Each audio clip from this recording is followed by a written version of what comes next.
The Giants are playing consistently bad baseball, and their playoff odds are slipping by the day. Yesterday, they lost 7-0 to the Arizona Diamondbacks, who are in last place in the NL West. Hey, the Giants are only 5 games back of last place in the NL West, and meanwhile, they are, 16 and a half games out of first place in the division. But they're still in the wild card race as the trade deadline is now officially 1 week away. So we're going to talk about everything going on with this team and what they ought to do next. You are Locked On Giants, your daily San Francisco Giants podcast. Part of the Locked On Podcast Network, your team every day.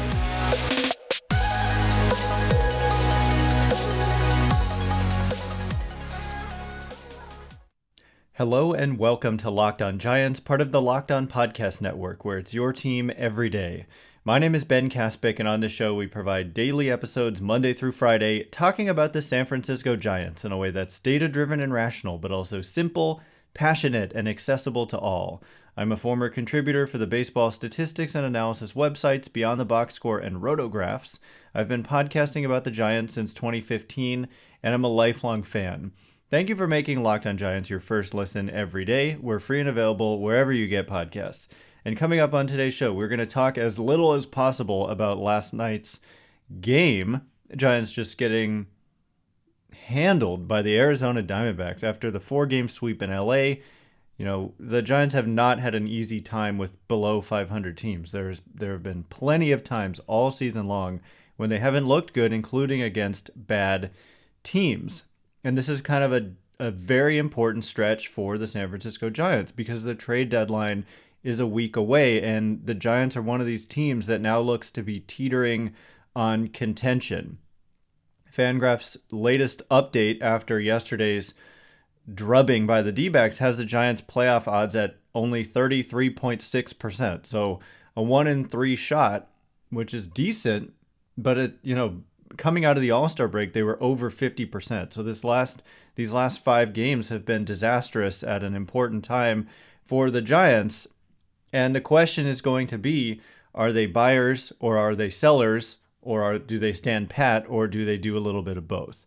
And a lot is going to be informed by how they play over the next week. And for me, it's obvious, but they're trending in the direction of looking like a team that possibly will be sellers. And it's not like they have a whole lot to trade, but what they do have would become, the guy that would be the most obvious trade candidate would be Carlos Rodón. And if he were to be made available, he would suddenly be the best available starting pitcher, arguably the most desirable. Pretty much any contender would want Carlos Rodón. The salary is $21.5 million this year, so maybe there are some teams, cheap teams like the Rays, who wouldn't want to take on all of that money, but the Giants being in the position they're in, they could agree to pay down all of it and just try to get the best prospect type return they could.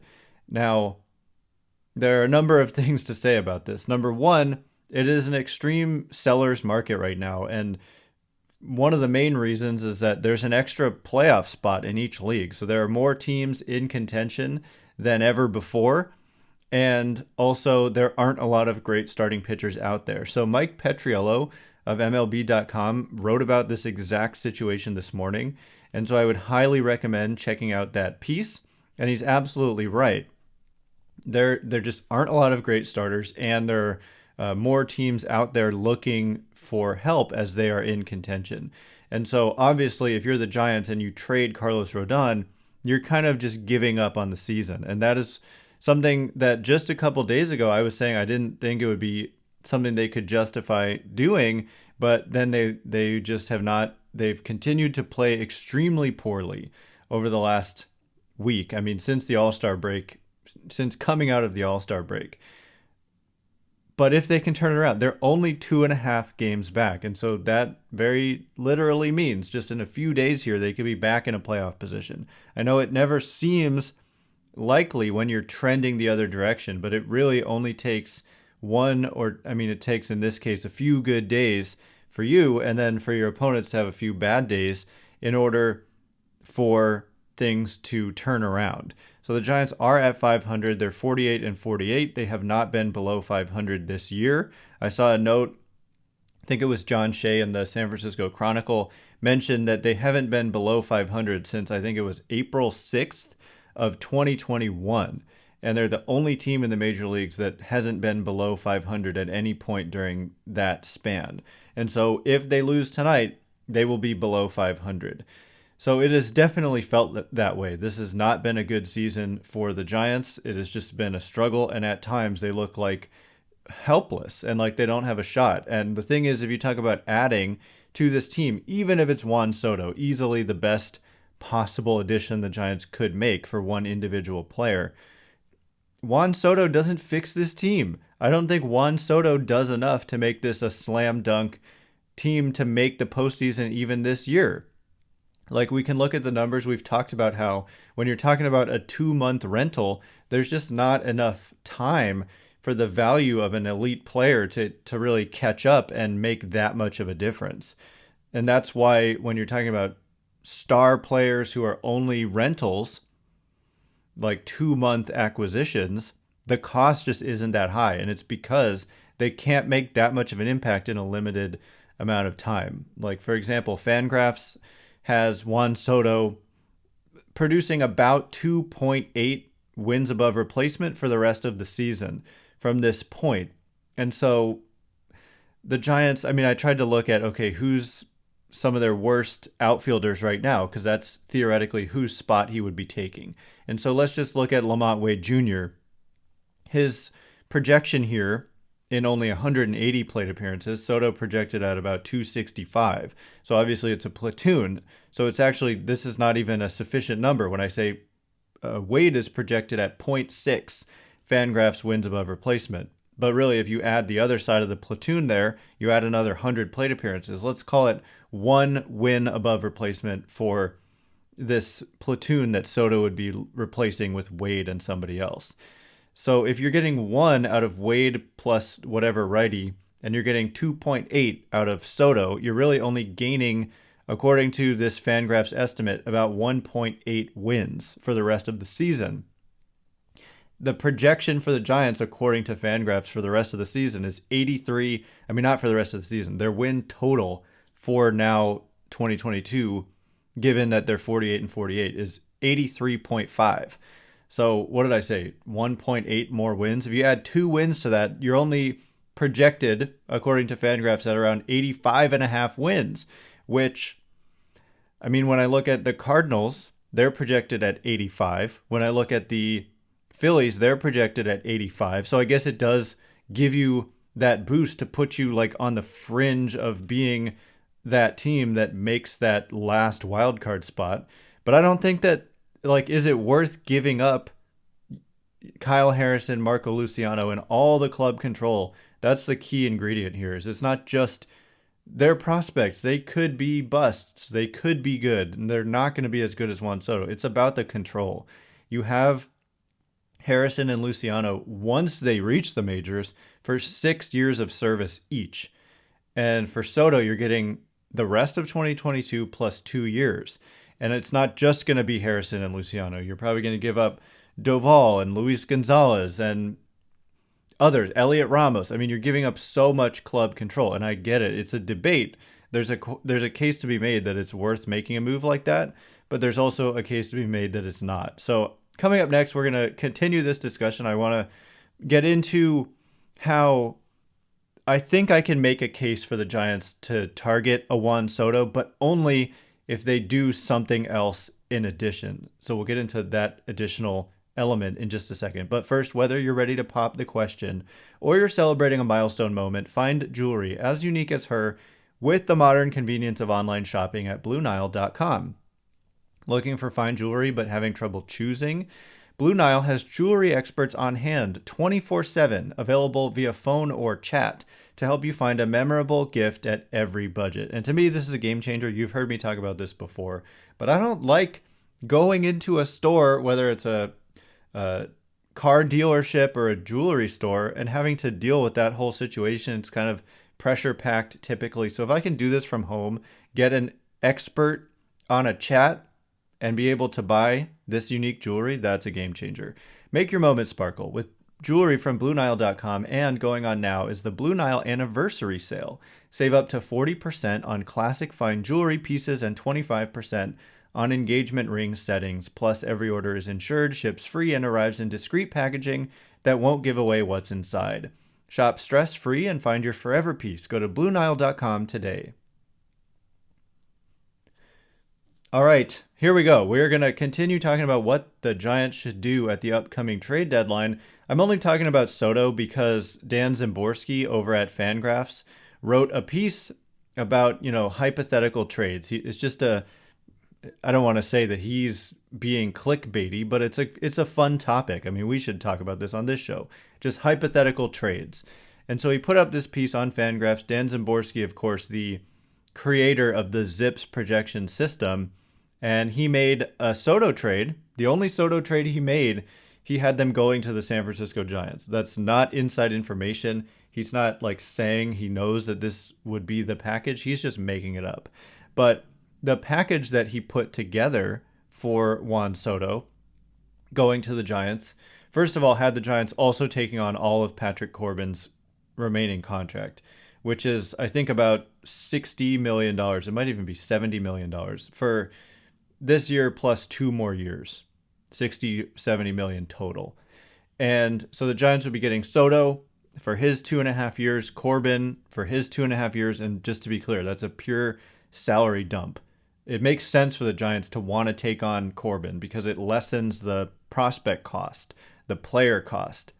If the Giants can get Soto for as much money, they should want to take on as much money as possible. But the Nats would have a line that they would draw because they also want talent in return. But it is possible that there's a deal to be made where you strike a balance between taking on money and giving up players. But in this case, in the hypothetical here, Szymborski has the Nationals also receiving Marco Luciano, Kyle Harrison, Luis González, and Heliot Ramos. So I think that seems about right to me. I do wonder if it wouldn't quite take that much if you're taking on all of Patrick Corbin.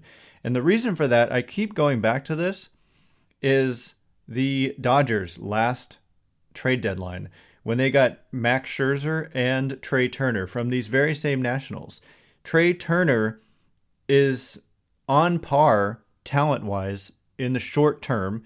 I get it, Soto is much younger, but if you look at numbers and wins above replacement, Trey Turner is easily one of the most underrated players in the game because he's a very good hitter, but he's also a very good defender and a very good runner. So you add it all together, and the value is somewhat similar to what Juan Soto has done in the recent past. I'm not saying projecting forward because Turner will get older and Soto is still extremely young and has not even reached his peak yet. But the Dodgers getting Trey Turner for 1.5 years knew that they were getting elite talent. And then Max Scherzer was a rental, but he was in this deal. And so I'm not so sure that the value should be that different between what the Dodgers gave up for that package of an elite player for 1.5 years, less than Soto, who's 2.5 years, but then you add Max Scherzer, so that's another half year. The thing is, it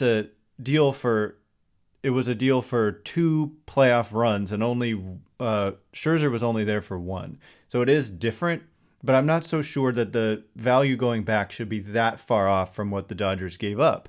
And what the Dodgers mostly gave up were 2 players considered by some to be roughly top 25 prospects in the game in Josiah Gray and Keibert Ruiz. And so for the Giants here in this hypothetical of Luciano and Harrison, I think that's roughly equivalent to Josiah Gray and Keibert Ruiz. But then you're also giving up Luis González and Heliot Ramos, and you're also taking on Patrick Corbin. And Patrick Corbin, I like that Dan Szymborski pointed this out. The financial value of taking on that deal is equivalent to a 60 future value prospect, which is a prospect better than Luciano or Harrison, according to many prospect evaluators. These guys are, 55s or 60s, according, on the 20 to 80 scale. That's often where Luciano and Harrison kind of land. So the most valuable kind of asset in the entire deal is the Giants taking on Corbin. I get it. Like, it depends on what you value. If you're a team that just wants the talent, then taking on the money doesn't matter. But this is a nice balance. So I'm not sure. I think you're like adding, maybe you can take one of those guys out is what I'm trying to say, and that it would still be fair. But would the Nationals do that? I'm not so sure. But anyway, let me know what you think. Would you do this? Juan Soto for 2.5 years for Marco Luciano, Kyle Harrison, Luis Gonzalez, or maybe Lamont Wade, kind of either or. Heliot Ramos, maybe instead of the two of them, you put a Camilo Doval in there, something like this. Plus, you're taking on Patrick Corbin. For me, that's a little bit too steep, and I would try to keep one of Luciano or Harrison and maybe add another good prospect, but not one quite on that level.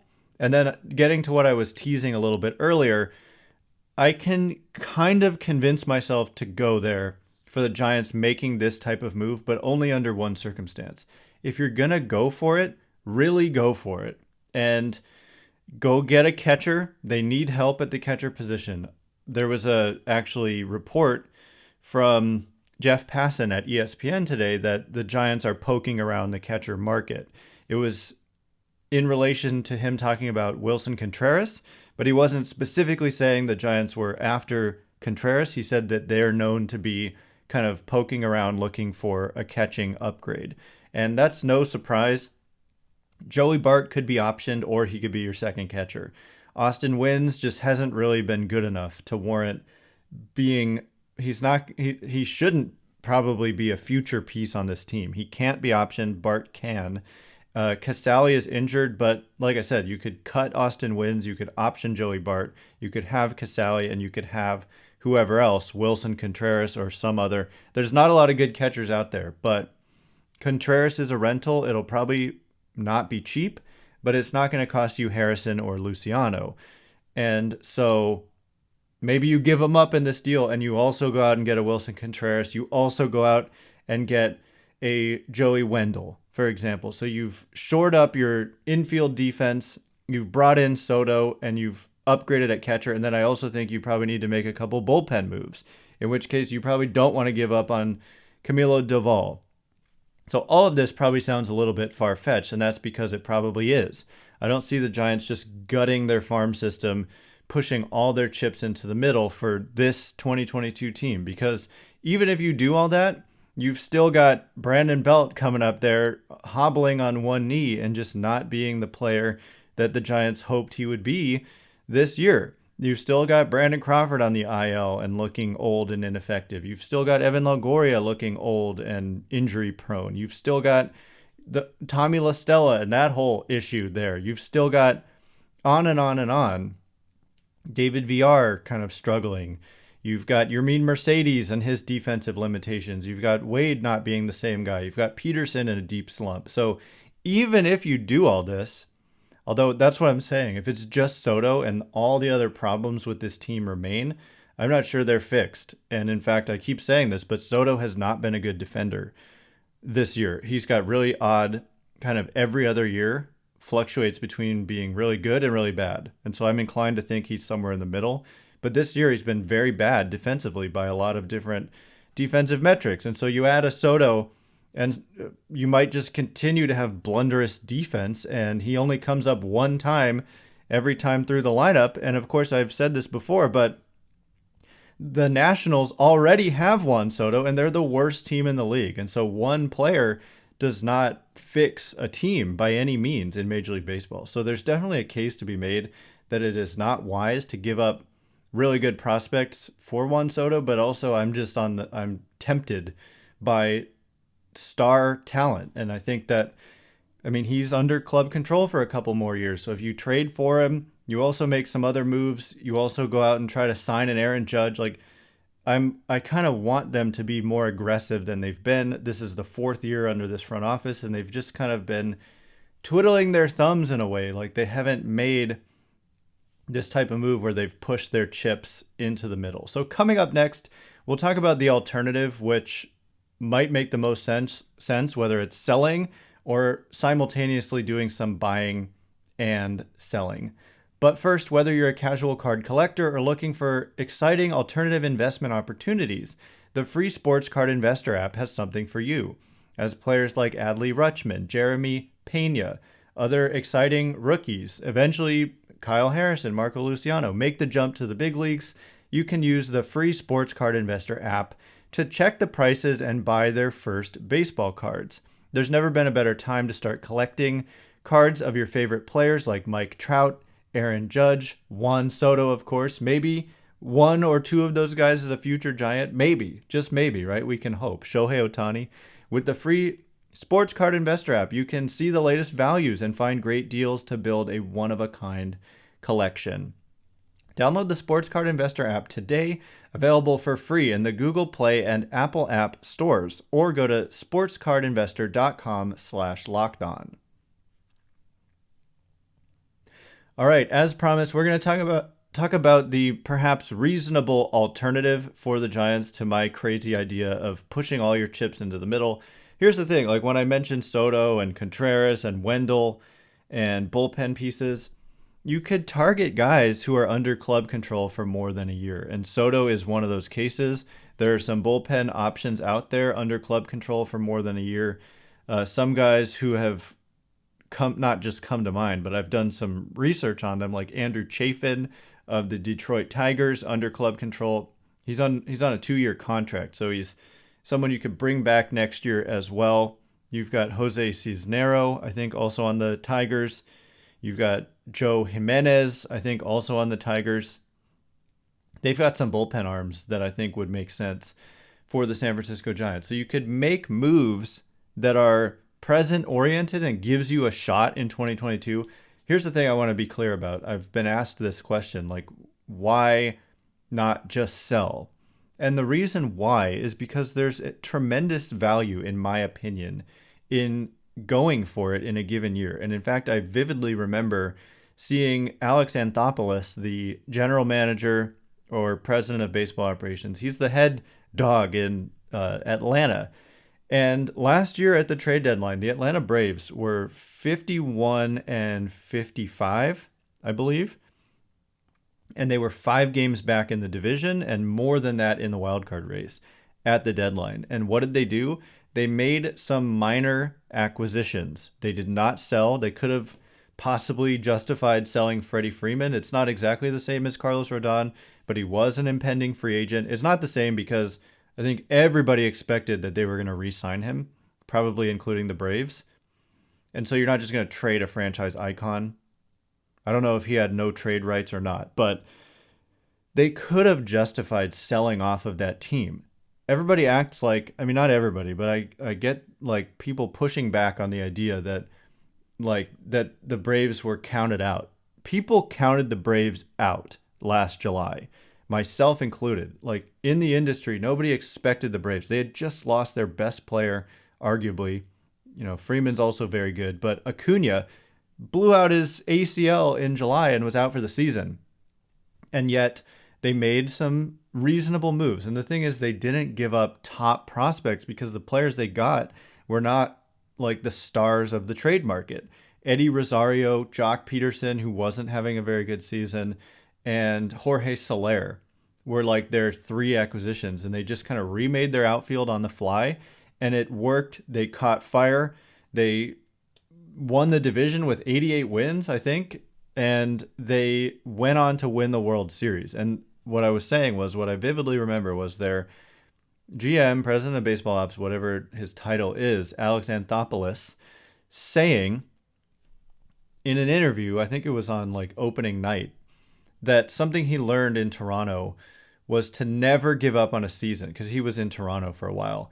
And I forget how he learned the lesson. Maybe he did it once and they just missed the playoffs and they regretted it. I forget. There was a powerful kind of story to it, but it was reinforced last year in a major way, because it would have been easy to give up on that season, but they didn't. They just made a little effort.